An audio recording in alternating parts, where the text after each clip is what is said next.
Hey y'all, today we're going to take a quick look at how to draw and analyze potential energy diagrams for multi-step mechanisms. Now, remember that changes in enthalpy are state functions. That means the only thing that a delta H is going to examine are the energies of products versus the energies of reactants. So that isn't changing here. What changes is everything in the middle.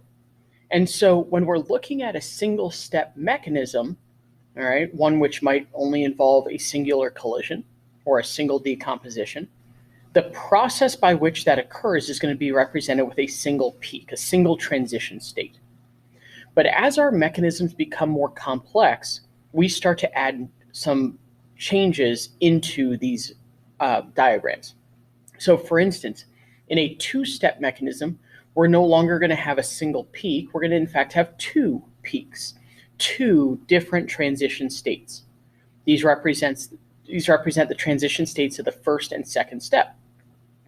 Additionally, there's going to be a trough in between those two transition states. This represents the intermediates. So we have reactants, we have products, we have two transition states, and now we have intermediates. Let's look at the peaks, specifically at the transition states.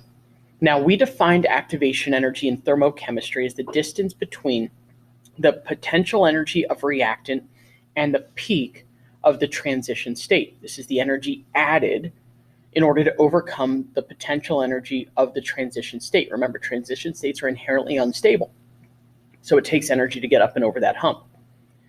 Now, when we do get over that hump, we drop back into this intermediate phase. Now, intermediates are relatively stable, but generally less stable than the reactants and the products. Otherwise, it probably wouldn't have gone from an intermediate back into a product or to an intermediate from a reactant. So we're talking about intermediates being a trough, and then there's going to be a second peak. Now, the distance between the intermediate and the second peak represents the activation energy of the second step. So what we're looking at here is going each step with a separate activation energy. Now, when we talked about fast steps versus slow steps, remember it was all predicated on which one had a greater probability of occurring. Well, that was based on activation energy. The higher activation energy of each step, the slower the step was going to be. So the slowest step had the highest activation energy. We can see in a potential energy diagram how that plays out. The higher the activation energy, the higher the peak, okay? That would be, remember, the distance between the reactants and the first peak, and then the intermediates and the second peak. That difference tells us which step is going to be the fast versus slow step here. So the one with the greatest distance between the beginning of the step and the peak of the step, the transition state, represents the slowest step. If we had a three-step mechanism, it would have three peaks. Four-step mechanism, four peaks, and so on.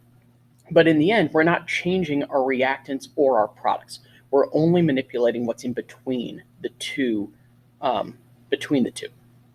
One thing you'll note, though, is using these energy diagrams, we can't figure out anything about the actual mechanism itself. So we can't use energy diagrams to determine the validity of mechanisms, or even, for that matter, the predicted rate law of mechanisms. This is just telling us the relative energies of reactants, products, intermediates, and transition states.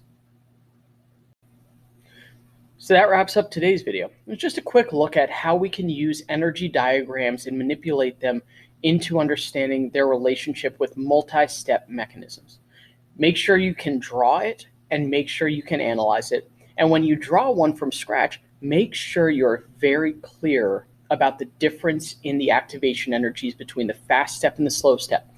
Your differences can be more dramatic than you would necessarily expect. You just need to make sure you're clearly showing that the slow step has the greatest activation energy, and that needs to be represented in the diagram. So I hope you enjoyed this video, and I'll see you in the next one.